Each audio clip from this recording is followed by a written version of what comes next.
नमस्कार, सत्यार्थ न्यूज में आपका स्वागत है। प्रयागराज में महाकुंभ 2025 के लिए इंडो नेपाल सीमा पर सुरक्षा तैयारी तेज हो गई है। महाकुंभ और खिचड़ी मेले को लेकर इंडो नेपाल के बॉर्डर एरिया में पुलिस की कड़ी निगरानी। बॉर्डर एरिया में इंडो नेपाल से आने वाले सभी वाहनों की हो रही है कड़ी जांच। जिले के प्रमुख स्थानों तथा चौराहों पर भी पुलिस की कड़ी निगरानी। बॉर्डर के संवेदनशील क्षेत्रों में ड्रोन कैमरे से होगी निगरानी। गुरुवार को गोरखपुर जोन के मंडलायुक्त ADG zone Gorakhpur, DIG range Gorakhpur, DM Maharajganj और एसपी महाराजगंज सहित अन्य वरिष्ठ अधिकारी भारत नेपाल के सोनौली बॉर्डर पहुंचे। इंडो नेपाल के सोनौली बॉर्डर पर भारत और नेपाल के वरिष्ठ अधिकारियों के बीच द्विपक्षीय बैठक आयोजित की गई। बैठक में नेपाल से महाकुंभ आने वाले श्रद्धालुओं के सुरक्षित आवागमन और सीमा पर सुरक्षा को लेकर अहम चर्चा हुई। ADG zone Gorakhpur doctor K S. Pratap Kumar ने पत्रकार से बातचीत में कहा कि महाकुंभ और खिचड़ी मेले के दौरान नेपाल से आने वाले श्रद्धालुओं को किसी भी प्रकार की असुविधा न हो, इसके लिए सीमा पर सुरक्षा के पुख्ता इंतजाम किए जा रहे हैं। उन्होंने बताया कि नेपाल के अधिकारियों का इस दिशा में पूरा सहयोग मिल रहा है। बैठक में नेपाल के सभी जिम्मेदार अधिकारी मौजूद रहे और विभिन्न बिंदुओं पर सहमति बनी। बैठक में नेपाल की ओर से उपस्थित अधिकारियों में रूपन्देही जिले के एसपी विक्रम सिंह राठौर, सशस्त्र सीमा बल के एसपी तथा डीएसपी सशस्त्र सीमा बल डंडा हेड चंद्र कुमार थापा के साथ अन्य वरिष्ठ अधिकारी मौजूद रहे।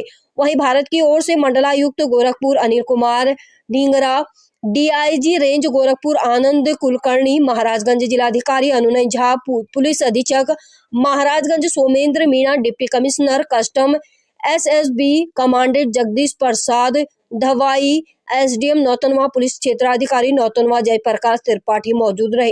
बैठक के बाद ADG zone Gorakhpur doctor K S. Pratap Kumar ने सोनौली के निर्माणाधीन इंटीग्रेटेड चेक पोस्ट का निरीक्षण किया। इसके अलावा उन्होंने सोनौली कोतवाली में ग्राम सुरक्षा समिति के सदस्यों के साथ बैठक भी की।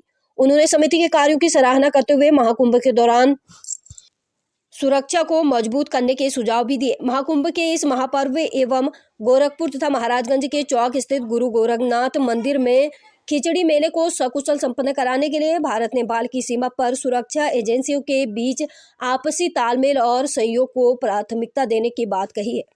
को लेकर किस तरह से बातचीत हुई है नेपाल के अधिकारियों के साथ? आज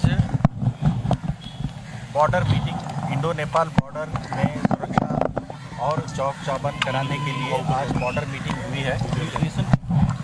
नेपाल की तरफ से वहाँ के एसपी साहब आए हुए हैं, आर्म्ड पुलिस ऑफ नेपाल के कमांडेंट साहब भी आए हुए हैं और हमारी तरफ से कमिश्नर गोरखपुर मंडल अनिल डिंगरा साहब, हमारे डीआईजी रेंज आए हुए हैं और मैं एडीजी गोरखपुर यहाँ उपस्थित हैं।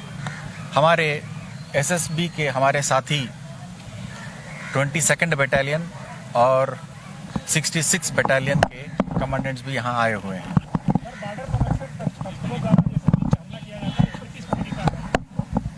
कुंभ के दृष्टिकोण से, जैसे कि आप जानते हैं, गोरखपुर में खिचड़ी मेला 14 तारीख को मनाया जाएगा।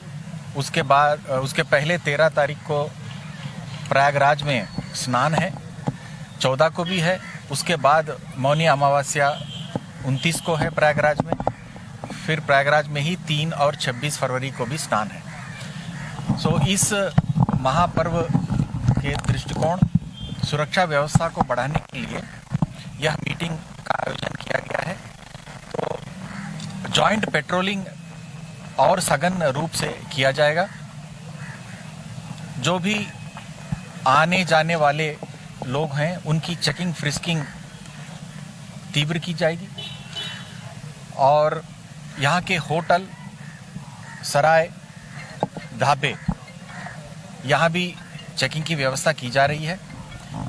आवश्यकता अनुसार ड्रोन से भी एरियल सर्वेलेंस की जा रही है। दोनों तरफ बॉर्डर के इंटेलिजेंस नेटवर्क को सक्रिय करके अधिक से अधिक लाभकारी और यूजफुल इंफॉर्मेशन लेकर उस पर कड़ी से कड़ी कार्रवाई करने की व्यवस्था की जा रही है। मुख्य उद्देश्य ये है कि इस महापर्व में, खिचड़ी मेले में, कुंभ मेले के स्नानों में जो श्रद्धालु हैं उनके आवागमन सुगम हो, वो इस पुण्य कार्य में उनके पार्टिसिपेट करने में कोई बाधा उत्पन्न ना हो, परंतु साथ ही साथ सुरक्षा का चाक चौबंद व्यवस्था हो ताकि किसी भी प्रकार का कोई भी अप्रिय घटना ना होने पाए, इसलिए ये सब व्यवस्थाएं की जा रही हैं। नेपाल के अधिकारियों ने किस तरह के सहयोग की बात कही है बैठक में? नेपाल के अधिकारियों द्वारा बहुत अच्छा सहयोग हमको प्राप्त हो रहा है। अभी जैसे कि आपने देखा है, वहाँ के राठौर साहब एसपी साहब आए हुए हैं, उनके आर्म्ड पुलिस के अधिकारी आए हुए हैं, उनके साथ हमारा जॉइंट पेट्रोलिंग की व्यवस्था की जा रही है और उन्होंने हमें आश्वस्त किया है कि आने वाले दिनों में ये चेकिंग फ्रिस्किंग भी तीव्र की जाएगी और होटल सराय वगैरह की चेकिंग भी की जाएगी और हमारे एसओ लेवल पर भी, सीओ लेवल पर भी और एसपी लेवल पर भी, डीएम साहब के लेवल पर भी ये निरंतर संपर्क स्थापित होगा और ये कंटिन्यूअस एक कम्युनिकेशन दोनों के बीच में, दोनों तरफ रहेगा, उच्च अधिकारियों के बीच में और निचले स्तर तक, ताकि किसी भी प्रकार का कोई डिसइंफॉर्मेशन की संभावना ना हो और सुगम रूप से यह त्यौहार सफल रूप से आयोजित हो सके। क्योंकि 84 किलोमीटर के